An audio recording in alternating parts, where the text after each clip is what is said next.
Sir हे सांगा की या दुर्घटनेमध्ये किती जण अडकलेले होते, आतापर्यंत किती जणांचं रेस्क्यू केलंय, आणखी किती जण अडकल्याची शक्यता आहे आणि मृत्यू झाल्याची माहिती मिळते, नक्की आतापर्यंतची परिस्थिती काय? बूम खाली घ्या. आता काल आपण जसं सांगितलं 23 जे कर्मचारी तिथे अडकले होते, 23 कर्मचाऱ्यांपैकी काल आपण 14 कर्मचाऱ्यांना सुरक्षित आपण बाहेर काढलं होतं. त्यांची सर्वांची प्रकृती व्यवस्थित आहे.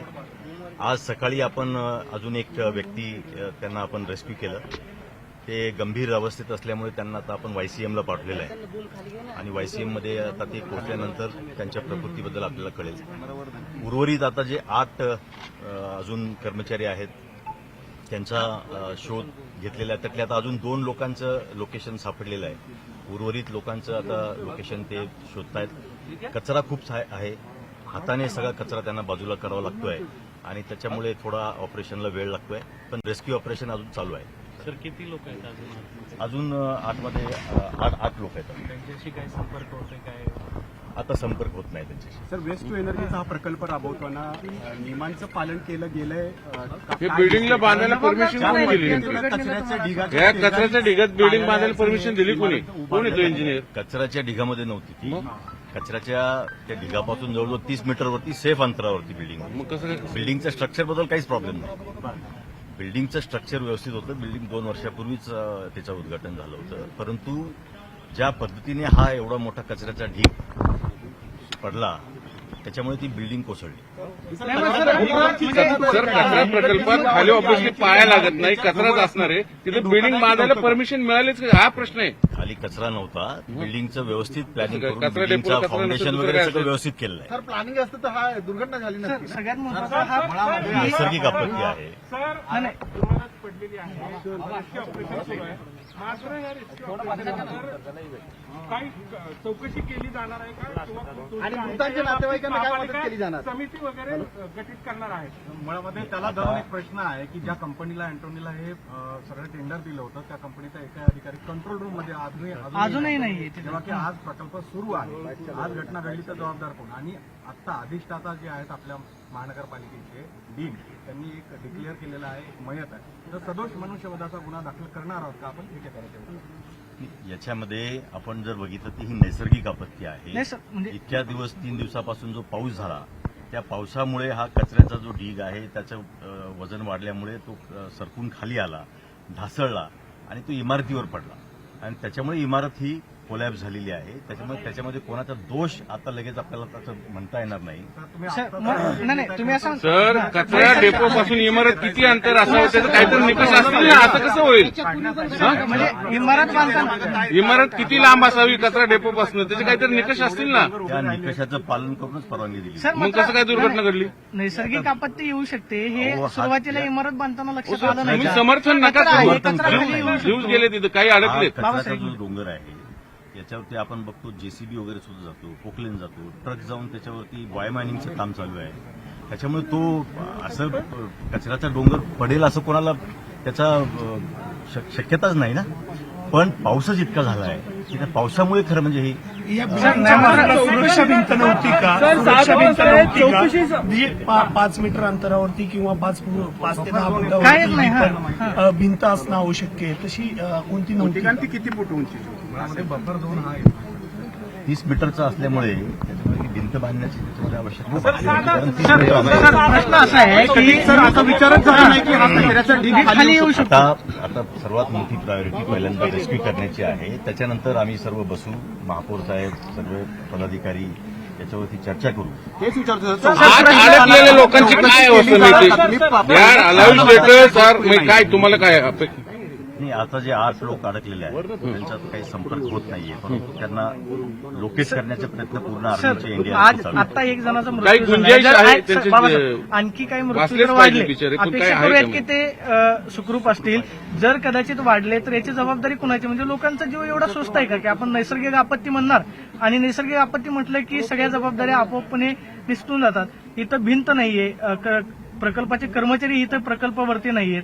जर कदाचित कचरा खाली येतोय तर भविष्यातच हे नियोजन करायला पाहिजे होतं ना. म्हणजे बिल्डिंग बांधताना प्लॅनमध्ये हे आलं नाही का की कचरा खाली येऊ शकतो, भविष्यात काय आपत्ती निर्माण होऊ शकते. म्हणजे याचा अर्थ की भविष्याचा विचार न करता ही इमारत बांधली, असा याचा अर्थ होतो. बघा, ही जवळजवळ 1982 पासूनचा हा कचऱ्याचा ढीग आहे आणि तसा तो कॅपिंग केलेला असल्यामुळे तो पक्का ढीग होता. त्यामुळे तो ढीग असा कोसळेल असा त्याच्यामध्ये सुतराम शक्यता नव्हती. फक्त आता समर्थन कसं करतात? कचरा समर्थन डेपोपाशी करत कॅन्टीन नाहीये. बिल्डिंग उभारलीच कशी जाऊ शकतं? ज्या कोणी इंजिनिअरिंग परमिशन दिली पहिलं त्याला सस्पेंड केलं पाहिजे. प्रशासकीय इमारत आहे. नाही दबावाचा विषय नाही. प्रशासकीय इमारत आहे. पहिल्यांदा कंत्राटदारावर काय कारवाई होणार सांगा? जीव एक गेला ऑलरेडी. बाकीच्यांची काय काही दबाव नाही. जी वस्तुस्थिती मी आपल्याला सांगतोय आणि आता आपली प्रायोरिटी आहे पहिल्यांदा सर्वांना रेस्क्यू करण्याची.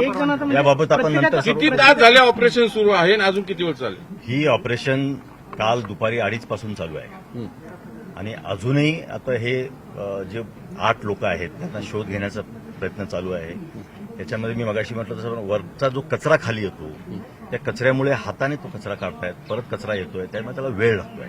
त्यामुळे कदाचित अजून बराच वेळ ह्या मी अंदाजे किती वेळ अंदाजे बोलण्यातून असं येतं अजून पर्यंत कोणावरही जबाबदारी निश्चित केली गेली त्याचं कारण नाही. आता तर आपण रेस्क्यूच्याच ऑपरेशनमध्ये आहोत. सर काहीतरी एवढी मोठी दुर्घटना घडते, पालिकेची बिल्डिंग दुसरी असते तर तुम्ही काय बिल्डर कारवाई करून लगेच गुन्हा दाखल केला असता. इथं पालिकेवर आता पालिकाच दोषी दिसते या सगळ्या ह्याच्यात. बघा ही बिल्डिंग जर आपोआप पडली असती तर चौकशीचा प्रश्न येतो. आता जसं लँडस्लाईड होते त्या पद्धतीने जर म्हणजे कंस्ट्रक्शन कचऱ्याचा चांगलं ढीग झालं नव्हतं असं म्हणायचं का? नाही. म्हणजे हो, एवढा तसं वर्ण म्हणत नाही. आल्यानंतर सुद्धा कचरा building पडते, डेपोला म्हणजे याचा अर्थ लँडस्लायडिंग कसं construction तुम्ही नाव चांगलं देता नाही. सर? कचरा बिल्डिंगवर पडलाय त्या ऑब्व्हियसली ती बिल्डिंग कचरा डेपो लँडस्लाईड सारखंच झालं ना. आपण जर बघितलं तर लँडस्लाईड सारखंच झालेलं आहे. सर, या कचरा डेपोची क्षमता किती आहे आणि ज्यावेळेस दुर्घटना घडली त्यावेळेस क्षमतेपेक्षा किती जास्त कचरा होता आणि या प्रकल्पामध्ये दररोज किती कचऱ्यावर प्रक्रिया होणं अपेक्षित होतं आणि तेवढी प्रक्रिया या डेपोमध्ये होतीये का आणि कचऱ्याचं प्रमाण जे आहे मर्यादेपेक्षा जास्त आहे? नाही, आता 2 गोष्टी वेगळ्या आहेत. या प्लॅन्टमध्ये ज्या कचऱ्याची प्रक्रिया होते तो साधारणतः 1300-1400 मेट्रिक टन कचरा आहे. तो शहरातनं जो आपण कचरा गोळा करतो त्याचं सेग्रिगेशन करून जो ओला कचरा असतो त्याचं कंपोस्ट केलं जातं आणि जो ड्राय कचरा आहे तो MRF म्हणजे ज्याला मटेरियल रिकव्हरी फॅसिलिटी म्हणतात त्याच्यातनं तो RDF सेपरेट केला जातो आणि तो RDF इथे जाळून त्याच्यातून जी एनर्जी निर्माण होते त्याच्यातून 12 मेगावॅट आपली एनर्जी निर्माण होते. हा जो कचरा आपण बघताय ना हा कचरा हा जेव्हा महापालिका स्थापन झाली 1982 पासूनचा तेव्हापासूनचा याला लिगसी वेस्ट म्हणतात. हा लिगसी वेस्ट आहे आणि सॅनिटरी लँडफिल याला म्हणतात. तर तो SLF फॅसिलिटी आहे. त्यामुळे ह्या कचऱ्याचा आणि प्लॅन्टचा तसा काही संबंध नाही आहे. आता ही जी लँडफिल आहे ही काढण्यासाठी बायोमायनिंगची म्हणून प्रक्रिया असते. तर बायोमायनिंगचे सुद्धा काम दोन्ही ठिकाणी चालू आहे. म्हणजे मागच्या बाजूला जे कचरा येतो आणि इथे पण बायोमायनिंगचं काम चालू आहे. त्यामुळे प्लॅन्टचं ऑपरेशन आणि हा कचरा याचा काही संबंध नाही. सर मात्र पण किती क्षमतेपेक्षा कचरा इथं जास्त आहे का जो आलेला आहे कचरा तर याची नाही हा मी आपल्याला तेच सांगतो की प्लॅन्ट जेव्हा स्थापन झाला तेव्हापासून कचरा इथे डम्पिंग होत नाही. तो कचरा पूर्णपणे प्रक्रिया केला जातो. हा पूर्वीचा कचरा आहे, लिगसी वेस्ट म्हणतात याला. म्हणजे हा गेल्या 40-45 वर्षाचा जो कचरा आहे तो कॅपिंग करून तो ठेवलेला आहे आणि तो बायोमायनिंग करून आपण तो त्याचं सेपरेट करून मग तो हा डोंगर आपण तिथनं हटवला. सर मात्र साधं गणित आहे. एखादी इमारत ज्यावेळेस आपण बांधतो त्यावेळेस त्याचा आपण वेट चेक करतो याची क्षमता काय आहे, किती वजन पेलू शकतं. जर वरून कचरा आलाय तर याचा अर्थ की कंस्ट्रक्शन चांगलं झालेलं नव्हतं, ते इमारतीला झेपलं नाही. मग ही तरी जबाबदारी निश्चित करणार आहात की नाही? म्हणजे की भविष्यात एका साधं गणित आहे म्हणजे वरून जर कचरा आला तर भविष्यामध्ये इमारत पडू नये यासाठी प्रकल्प उभारतानाच काय विचार केला गेला नव्हता? बघा आपण जेव्हा बिल्डिंगचं कन्स्ट्रक्शन करतो तर इंजिनियर्सचं म्हणणं असं असतं की बिल्डिंग कन्स्ट्रक्शन करताना आपण व्हर्टिकल लोडचं बघत असतो, हॉरिझॉन्टल लोडचं आपण कधी प्लॅन करत नाही. ओके.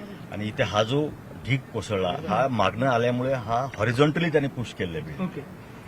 त्यामुळे ती बिल्डिंग कोलॅप्स झाली. ठीक आहे. हिंदी में जानना आता आपण चाहते हैं. तिथे पाया व्यवस्थित लागला होता त्या कचरा हिंदी डेपोत पाय कसं काय लागू शकतो? ही खाली खदान होती ना, साधा प्रश्न आहे. कचरा कचरा डेपो डेपो नाही. भुसभुशीत असतो ऑब्व्हियसली. खाली तिथं खडक कसं काय मिळेल इथं तुम्हाला? खाण होती त्यामुळे इथे खडक होतं. सर हिंदी में जानना चाहते हैं अभी तक कितने लोग को निकाला गया है, क्या अभी अपडेट क्या है? कल से जो रेस्क्यू ऑपरेशन कल दोपहर 2:30 बजे से आज तक जो रेस्क्यू ऑपरेशन चालू है उसमें जो 23 लोग यहाँ पे फंसे थे उनमें से 14 लोगों को कल निकाला गया था. उनकी सारी जो सेहत है अच्छी है. आज सुबह एक जो गंभीर अवस्था में एक व्यक्ति को निकाला गया है और उनको वाईसीएम हॉस्पिटल भेजे गए और 8 जो कर्मचारी है वो अभी तक वहां पे फंसे हुए हैं। उसमें से 2 लोगों का लोकेशन भी ट्रेस हुआ है एनडीआरएफ को और बाकी 6 लोगों की अभी लोकेशन ढूंढने का प्रयास चल रहा है। जिम्मेदार कौन है? इतना बड़ा हादसा हो गया, वजह क्या है? देखो अभी तो ये कल आपने देखा ये नैसर्गिक आपत्ति है, ये नेचुरल कैलेमिटी है। जितनी बारिश हुई उससे ये पूरा कचरे का पहाड़ जैसा जो है ढह गया, ये तो नेचुरल कैलेमिटी है। पूरे मामले की जांच के आदेश दे रहे हैं आप, दे चुके हैं या फिर क्या? अभी तो हम सारे सिर्फ रेस्क्यू ऑपरेशन में बिजी है। एक बार रेस्क्यू हो जाने के बाद इसके ऊपर विचार करेंगे। आप इस शहर मामले के की जांच कमिश्नर हो रही है, मामले की जांच। इसके बाद में विचार करेंगे। सवाल ये भी उठ रहा है कि कूड़े के पहाड़ पे इसलिए बनाया गया था, क्या इसकी कहीं और? कूड़े का पहाड़ नहीं था, ये खदान की पहले ये जो था। और जब ये बिल्डिंग बनाते हैं तो उसका नीचे का स्ट्रक्चर देखिए बिल्डिंग बनती है, इसमें कूड़ा नहीं था, पूरा पहाड़ उधर है। शहर के कमिश्नर ये नाते से आपको नहीं लगता का कि इस चीज की इंक्वायरी होनी चाहिए, जिन लोगों की जान गई है? नहीं, जरूर। अभी ये बहुत दुर्दैवी घटना है कि इन लोगों की अभी तो मतलब हम कह नहीं सकते, अभी तो बचाव कार्य अभी बाकी है और हम सब प्रेयर कर रहे हैं कि वो सब जीवित बाहर आ जाए। बचाव कार्य को समय लग रहा है ज्यादा? समय इसके लिए लग रहा है क्योंकि ये बहुत स्लोली करना पड़ रहा है। आप देख रहे हैं कि आपने देखा होगा बिल्डिंग पूरी स्ट्रक्चर उसका जो है वीक हो गया है और जो एनडीआरएफ के आर्मी के जवान अंदर जा रहे हैं उनका कहना है कि स्ट्रक्चर में थोड़ा भी कुछ हलचल हो जाती है तो पूरी बिल्डिंग वापस ढह जाएगी। तो जो बचाव कार्य कर रहे हैं उनकी भी जान खतरे में आ सकती है, इसलिए बहुत डेलिकेटली धीरे से इसका बचाव कार्य सुरू है। कितना वेळ लागेल अजून साधारण अंदाजे तरी? अजून एक मला वाटतं हा दिवस तरी जाईल आजचा।